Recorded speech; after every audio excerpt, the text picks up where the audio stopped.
Welcome to the New Life Ministries podcast. Have you ever felt like you couldn't trust God to keep his promise to take care of you?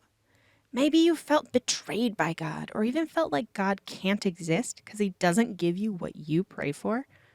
Or maybe you felt like it's better to ask for forgiveness than permission, and you did what you wanted even though you knew it was wrong, because you also know you are forgiven. Better to be safe than sorry, and every broken piece of your life highlights his love through his forgiveness, right? Let's join Curtis as we dive deeper into Romans 3. Today we're going to look at Romans chapter 3 again. Continue with Romans, looking at Romans chapter 3. Those of you online are listening to the recording, good morning, welcome to you. Glad you've joined us. So I live in an apartment, part of a condo complex, and I am not part of the leadership or the board at all. And so stuff happens in the building that I get told about, but I don't know any details. And so one of those things is they've decided to add more lights to the hallway in the building, which is great because there's not a lot of light. And my friend said it reminded him of a correctional institution, which is a very dark, dark hallway. And of course, along with the new lights in the hallway, they're repainting it and replacing the carpet, which was very old. And the work started back in October, and it's taken so much longer than I had expected.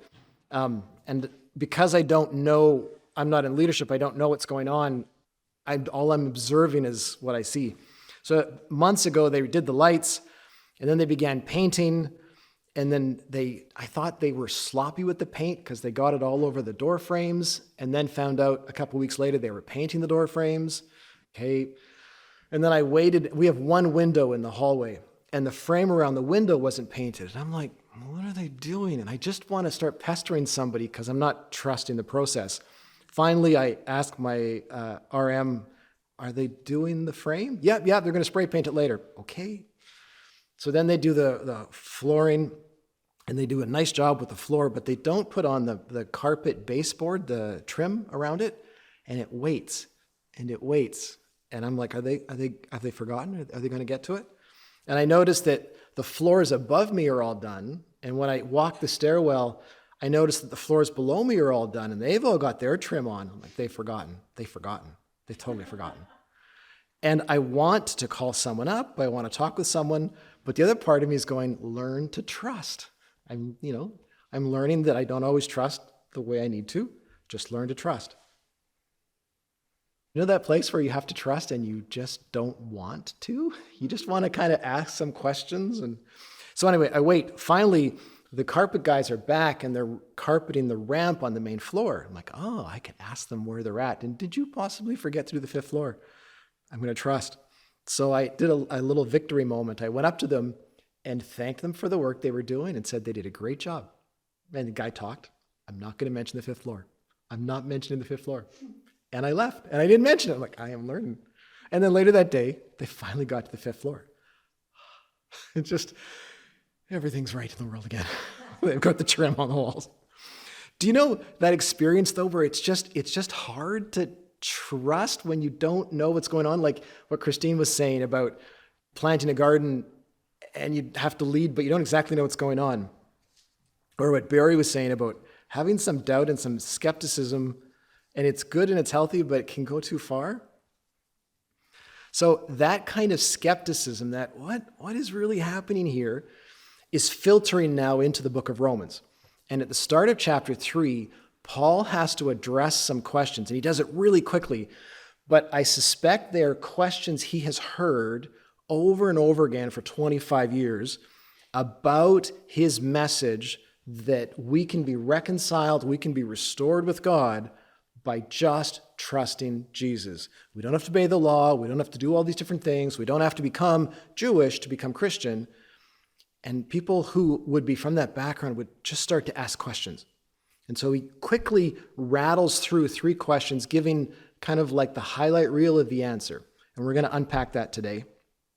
And then in the rest of chapter 3, he reminds us once again of what we've been looking at for 3 chapters, that everybody is guilty before God. There is nobody good before God. We are all of value, but no one's good in their own right.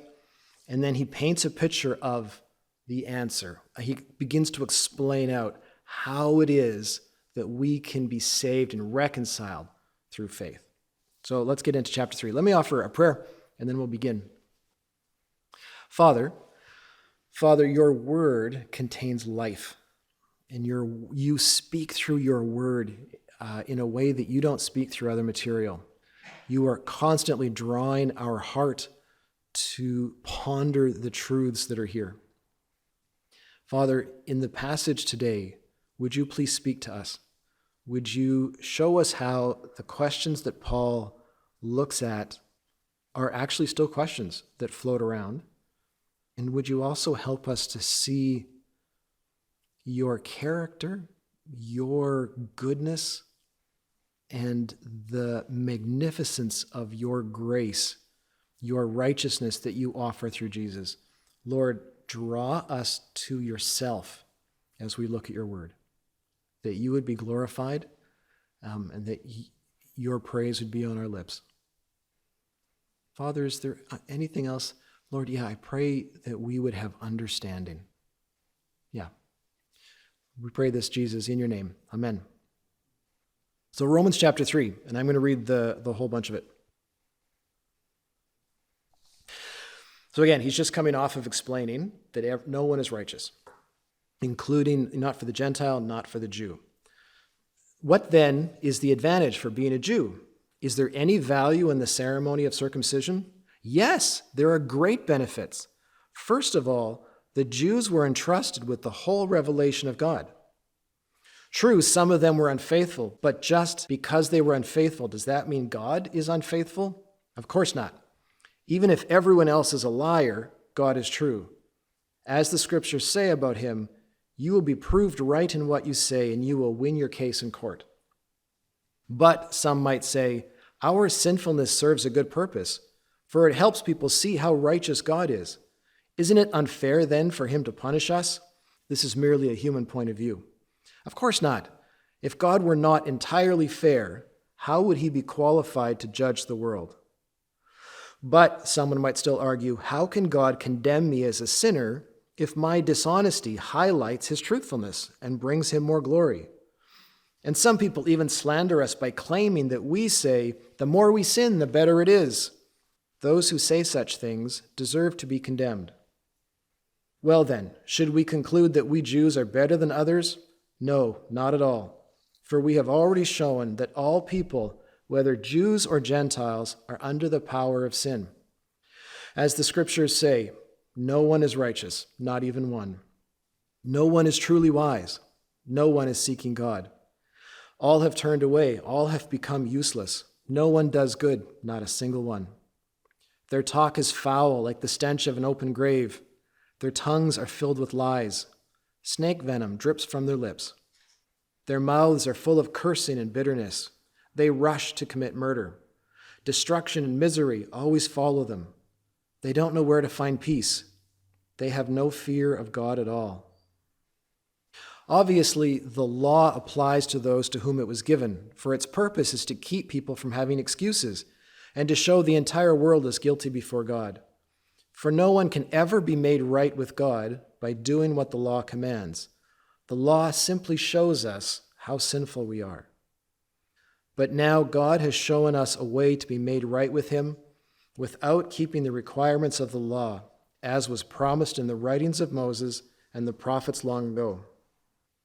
We are made right with God by placing our faith in Jesus Christ. And this is true for everyone who believes, no matter who we are.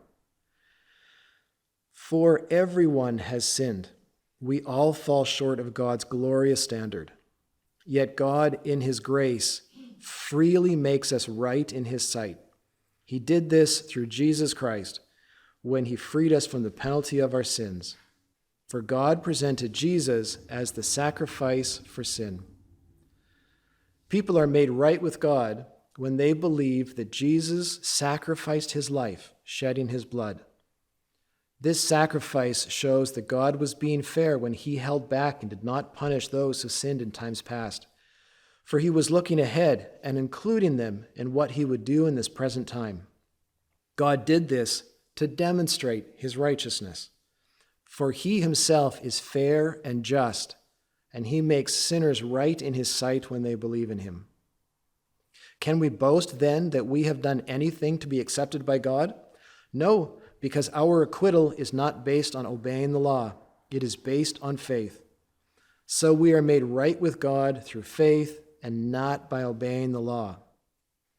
After all, is God the God of the Jews only? Isn't he also the God of the Gentiles? Of course he is.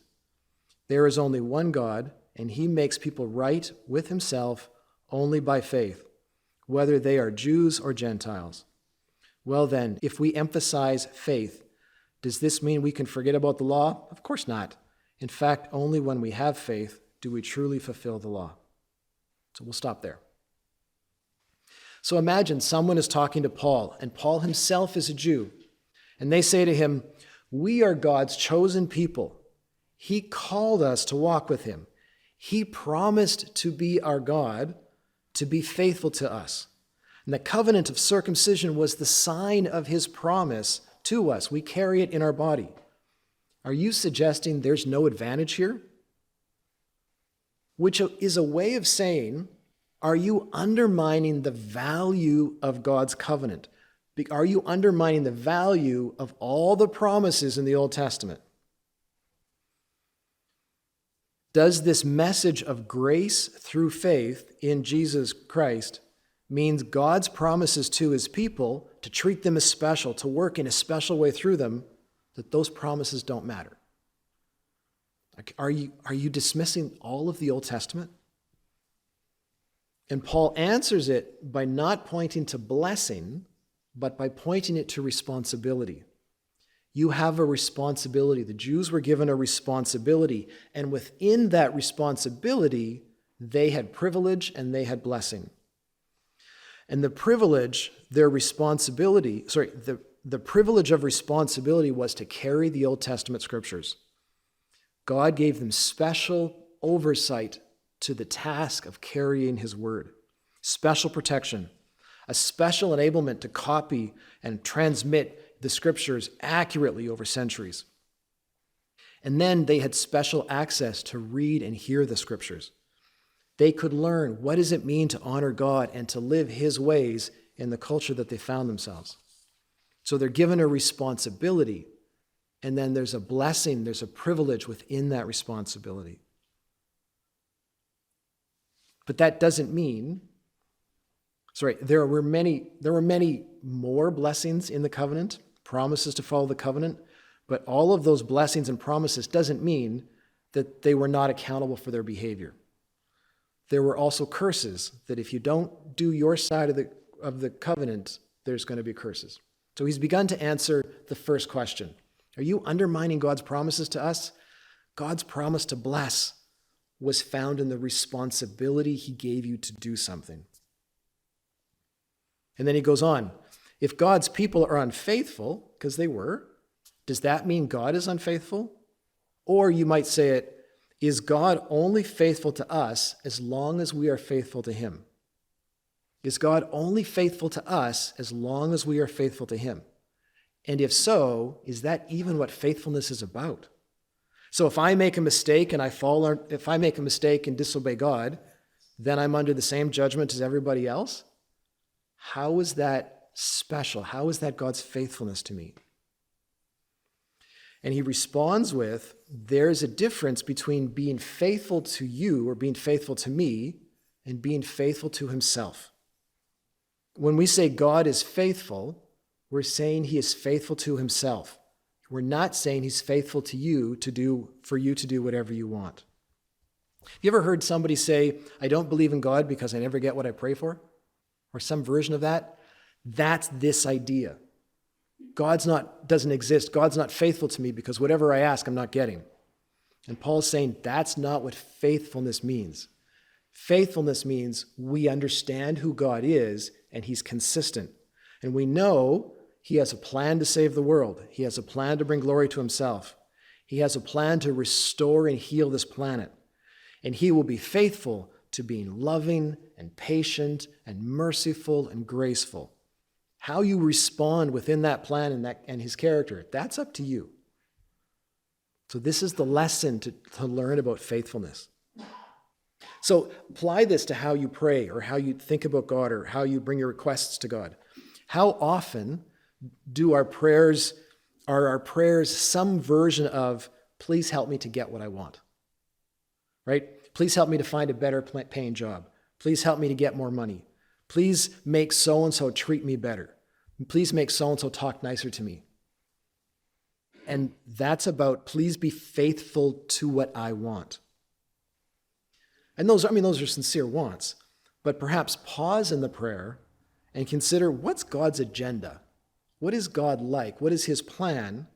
Because I know he's going to be faithful to that plan. How can I shift my prayer to be in line with that plan? So instead of, please give me more money at work, what about, help me to represent your character well at work? Or if you're being underpaid, like your boss really is not being just with you, help, please bring justice to all the employees in this company. Like it's shifting it away from it being about me to who are you and what are the kind of things that you do. Instead of, please make so-and-so talk nicely to me, instead, help me to speak truthfully and kindly when I talk to that person. Help me to be patient with them. But kindly, but truthfully. Because if they are hurting you with your words, you can speak truth and say, that's hurtful. You can do that. God is shaping you to be like Jesus in your thoughts, in your words, and in your action. So we can pray along those lines. So Paul has quickly answered their concern about the covenant. He's talked about God's faithfulness. Now there's a third question. Verse 5, but some might say, my sinfulness serves a purpose, for it helps people to see how righteous God is. It isn't fair then for him to punish us. Verse 7, but someone might argue, how can God condemn me as a sinner if my dishonesty highlights his truthfulness and brings him more glory? So this is actually the question about justice. If God's goal is to bring glory to himself, and my badness makes his goodness seem more clear, how can he punish me for doing what helps him achieve his goal? That makes sense? If my sin makes him look good, and his grace is revealed by forgiving me, I'm helping him accomplish his goal, why am I really this bad? And you might think, well, that's kind of a circular argument. But there's also a sense of the end justifies the means. Does the end, the goal, justify the process? The process is gross, but we get where we wanted to go. So isn't that valid? Which is a little bit like saying, if a person cheats on their spouse, it gets found out. And as a result, they go to marriage counseling and end up with a better marriage. Does that mean the affair was good? No. If someone is bad to you, but in the end, by talking it out, things get better, does that mean the bad thing that was done to you is good? No. The end, when it comes to does the end justify the means get their own judgment. They get evaluated on their own. So Paul is very quickly kind of answering questions that he's heard about his gospel. And then the passage continues, and there's a lot there that we could unpack and we could spend hours, and we won't. But he lands on verse 21 to 26, and many scholars have said this is one of the most important paragraphs that has ever been written in history. He's again going to call us to understand who is this God, who does make promises to people, who is faithful, who is just. Well, God is also righteous. What is this righteousness of God? And he rattles off this theologically thick paragraph that we're going to unpack that says, this is how good God's goodness is to us. So, verse 21, but now God has shown us a way to be made right with him without keeping the requirements of the law, because we haven't been able to. And it was promised in the writings of Moses and the prophets from long ago. We are made right with God by placing our faith in Jesus Christ. And this is true for everyone who believes, no matter who we are. Verse 23, for everyone has sinned. We all fall short of God's glorious standard. And yet God, in his grace, freely makes us right in his sight. He did this through Jesus Christ, when he freed us from the penalty of our sins.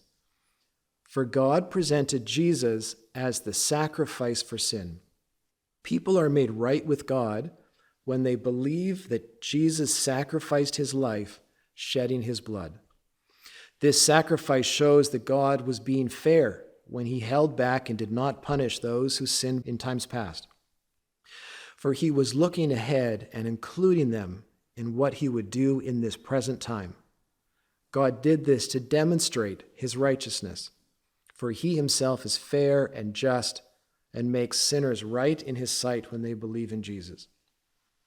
So I'm going to unpack three concepts for righteousness, starting with verse 24. Through Jesus, we have been freed from the penalty of sin. The word there in some translations is redemption, to redeem. So what does that word mean? Well, sometimes the word redeem means exchange. I have a coupon for a free ice cream cone, and I would like to redeem my coupon. So I give my coupon to whomever, and they give me ice cream, right? It's an exchange. That's not the meaning of redemption. Rather, the word redeem is the word used for freeing something. It's the word used for purchasing a slave from an owner so that the slave can go free. So in secular Greek of the time, that's where we see this word. So it's exactly what our folks in Pakistan are doing with those in the kiln who make bricks and are in economic slavery. They save up some money, they go to the person who owns these slaves and says, I will pay off their debt. Here is $500, their debt is free, this person no longer is bound to you, they can leave. That's the word redeem. So Jesus pays what is owed on our slavery so we can go free. That's a stunningly beautiful concept. The second way this passage describes what Jesus does for us. We're set free. We're purchased to be free. Second one, verse 25. For God presented Jesus as the sacrifice for sin. Some translations say the sacrifice for atonement or propitiation, which means to turn aside wrath. And yes, that's a hard word to say. It means to placate somebody's anger. It means to calm them. You ever been so mad at somebody else needs to help you calm down? It's that. So chapter 1 has said, chapter 1 of Romans has said, we are all under God's wrath. So we know God is mad. How can we avert God's anger? Like, what can we do to stop God from being angry? Because God's anger is not irrational. It's not like an emotional, I've had too much sugar and I'm just kind of running around. He's giving us a proper response to our rebellion against him. We were bad and attacked him and hurt him. It's a just response. What are we going to do to make that right? Are we all just going to decide to behave perfectly according to his law from now on? Because we've already learned that none of us have been able to do that through all of history. So God provides his own solution to the problem. He provides his own sacrifice to deal with the wrongs done to him.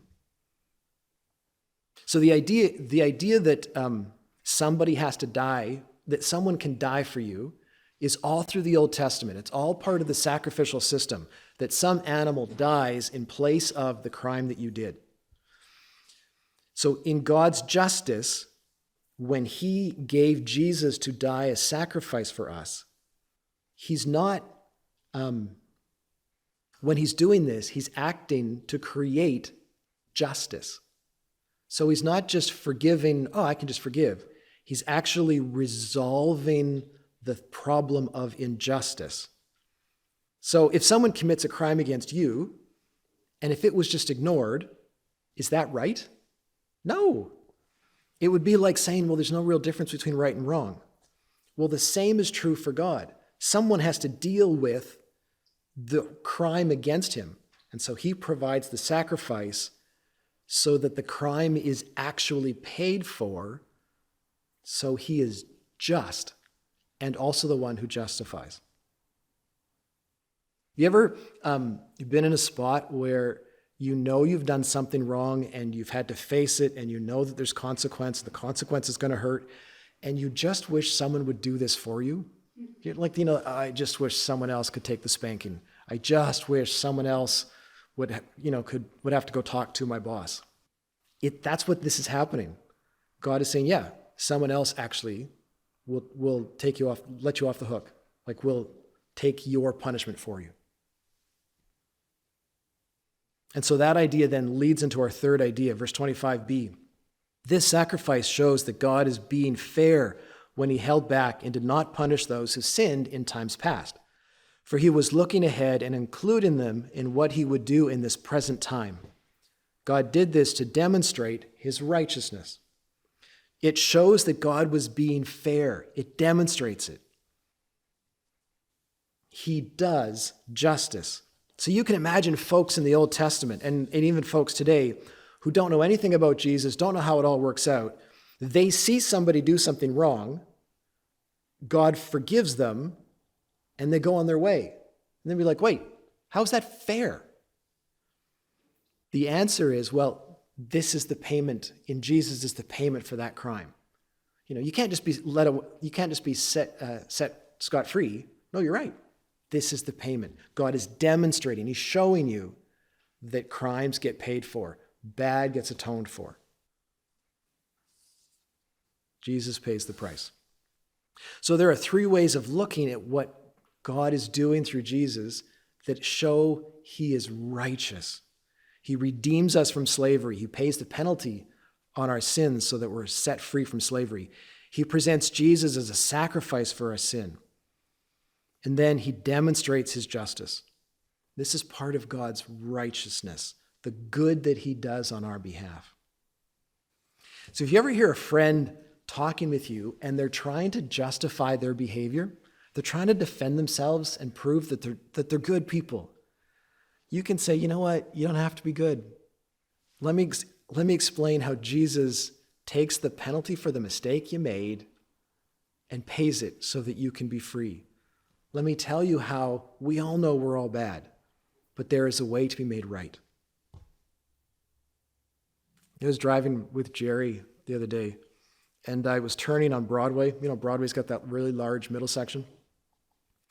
And I had turned on, I got my green light, and I'm waiting for all this traffic, and there's a truck coming, and there's a guy talking on the cell phone in the corner. Yeah, that's all good. And there was, you wait, and you sort of forget what light you're on and who has right of way. And so there's a space just before or after the truck, and I decided, it's time to go. And now the guy who was talking on the cell phone is in the middle of the street.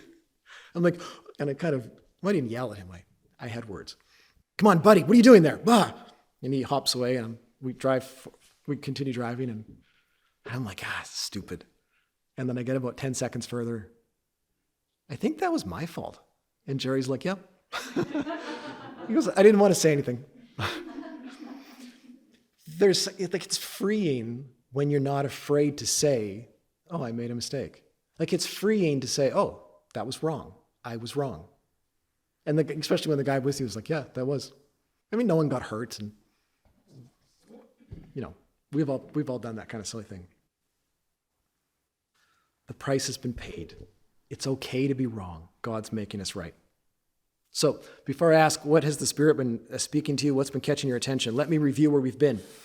Does this good news about Jesus, about being made right before God because of our faith in Jesus, does it undermine God's promise to his people in the Old Testament, to the covenant? I thought they had special privilege. They do. They had the responsibility of taking care of his word and a privilege within that responsibility. Does this good news of Jesus undermine God's faithfulness to his people? God's faithfulness is to himself and to his character, to his plan. It is not God being faithful to help you get what you want.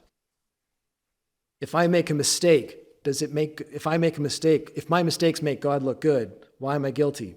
Because the end does not justify the means.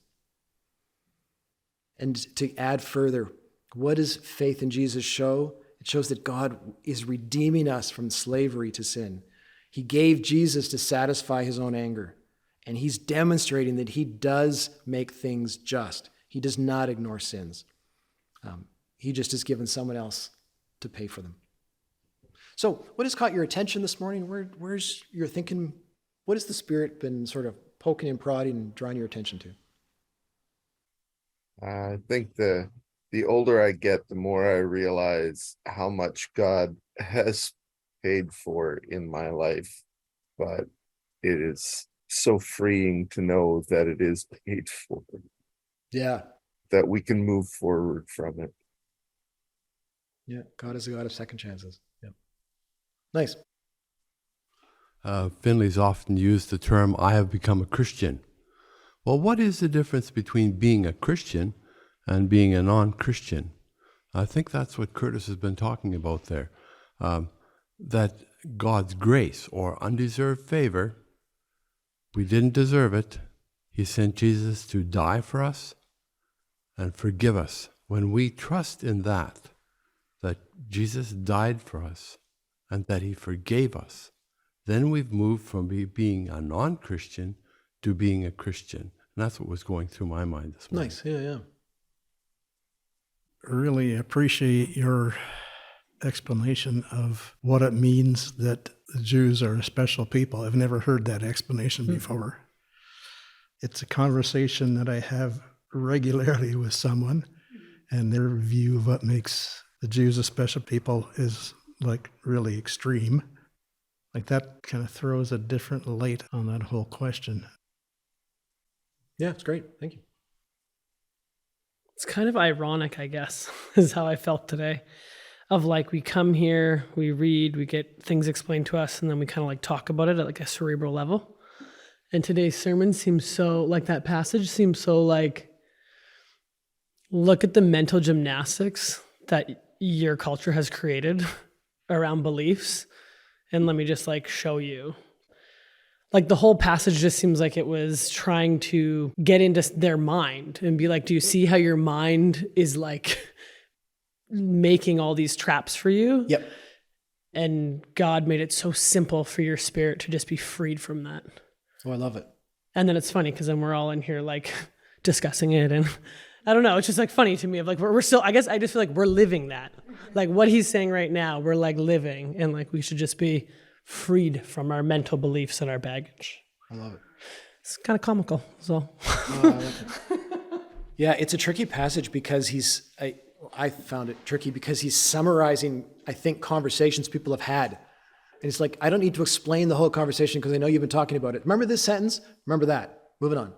So people like me get to go, okay, what, culturally, what's going on? I think Leah's right. We are not the first culture that is brain forward as far as, and obviously he's talking to Greeks and he's talking to Romans, and they were very brain forward cultures, right? Jews were more balanced as far as like understanding that the spirit was important too. But Charles and I were talking this week about the fact that it's tricky for people who grew up in a Christian home to understand grace and to really understand forgiveness at a profound level, because for many of us, and this is going to sound really ridiculous, so put quotation marks around this, you've never done anything really bad. That's not actually true, but it feels like, well, I've never killed anybody, I've never committed adultery, I've never, like whatever big list, right? And so I think a Christian parents, like how else do you get to the inside of a kid? You try to apply the standards from the outside and hope that they soak in and the kid absorbs them and then, internalizes those values. But often, I think growing up in a Christian home, you interpret that as if I do these things correctly, mom and dad will be pleased with me and then things will go better, right? Or the principal at school or whatever. Like you think that behavior equals how I score points, how I am a good person.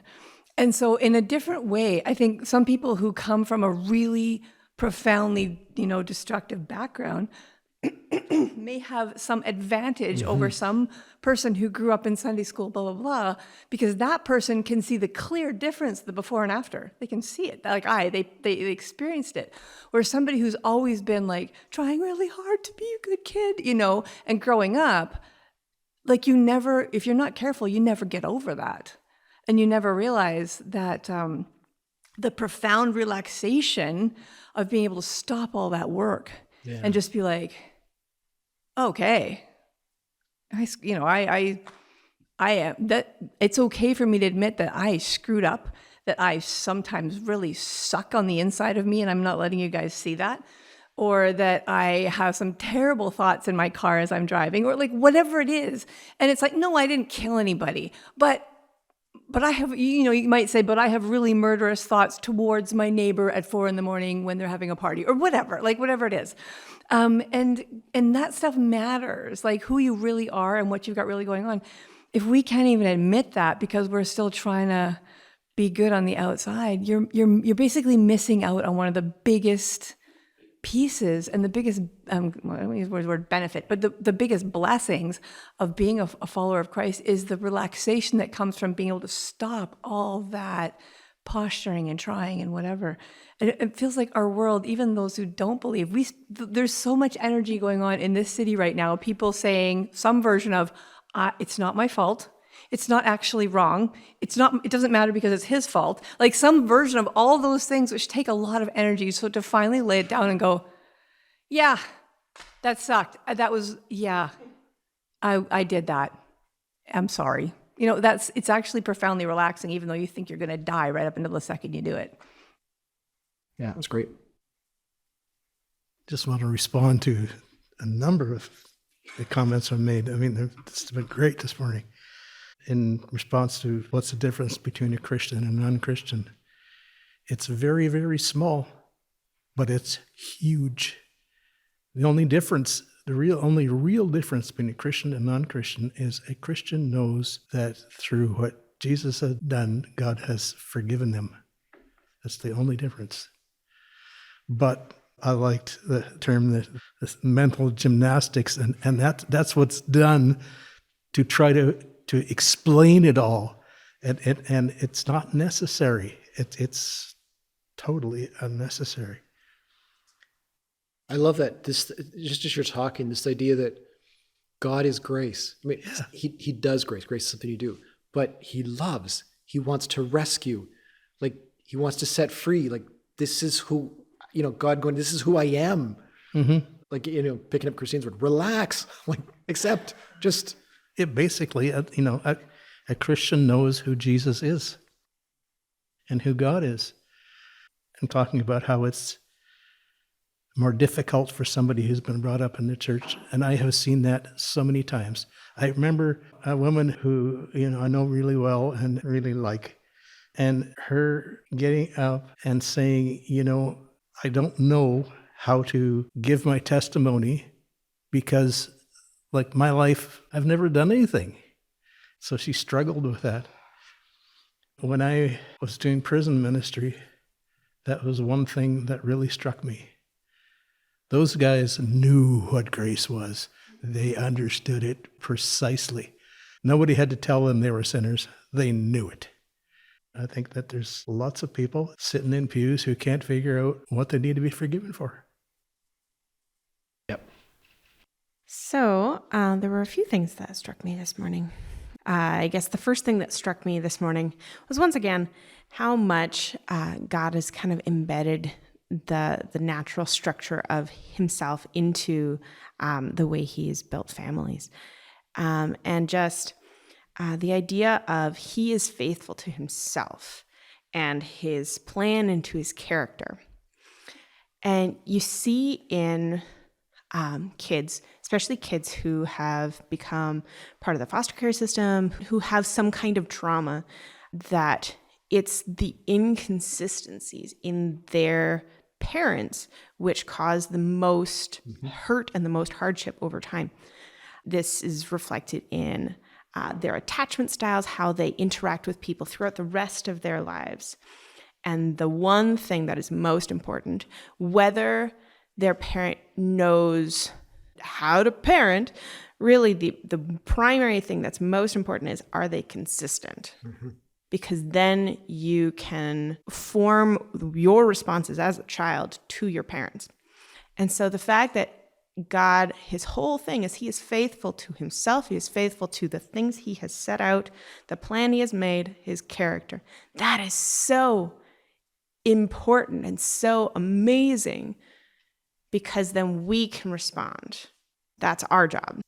What a wonderful, that's a wonderful analogy. I'm not sure analogy is the right word, but I hadn't thought about, yeah, you're right. For child development, consistency in parenting, like when I say yes, I mean yes. When I say no, I mean no. Yeah, that's great. And then the other thing that struck me later on in Romans 3 verses 5, but some say our sinfulness serves a good purpose, for it helps people see how righteous God is. Isn't it unfair then for him to punish us? What a childish response. Oh my gosh. But we see it everywhere. What it brought to my mind is, so humans as a whole have a very troubled history with our ethics around medicine and discovering how people work. In the 30s, and then again in the 40s in the US, they knew that these men had syphilis and they didn't treat it for 40 years just to see what would happen. Even though they had the medicine to do it, it was one pill, they were fine. They didn't do it just to see. And then in the concentration camps in World War II, they took children, they took twins, and they experimented on them just to see, and the results of those experiments are still used because the results themselves are good information, but the place that it started is horrendous and unethical and unforgivable for... Understood. Yeah, you know. It doesn't change that the outcomes are valuable. It changes whether they're ethical and whether they should have existed. That was where my mind headed this morning. Well, that's great. That's great. Okay, let me offer a prayer and we'll close with the song. Father, once again, Lord, you have glorified yourself in this gathering. One thing I notice is how you have stitched together a theme, once again, stitched together a single theme through our whole gathering about asking questions. And I thank you. I thank you that, Lord, I thank you for the comments that we have talked about in discussion to your word and how freeing and beautiful and really simple what you have, not simple, but simple to understand what you have done through Jesus for us in rescuing us. I praise you for this. Jesus, thank you for being the one who stood in my place, who stood in our place when the real bad stuff happened. Holy Spirit, please continue to remind us of the good news about Jesus in our daily life. Remind us that it's okay to be wrong. Remind us how easy it is to apologize. Remind us that the Father is righteous and is working good in us and that we can trust him. Lord, may our lives bring glory to you. May we be aware of your smile upon us as we enjoy living reconciled with you. Thank you for today. We love you. Amen. Thank you for listening to our podcast today. New Life Ministries is located in Winnipeg, Manitoba. You are invited to join our service in person or over Zoom. Please use the Contact Us link to send an email to the church office and request the address or Zoom link. If you would like to use these podcasts as part of your home church or local church gathering, you are free to do so. We do request that you let us know. If there is any other way that we can help you in your ministry, please send us an email.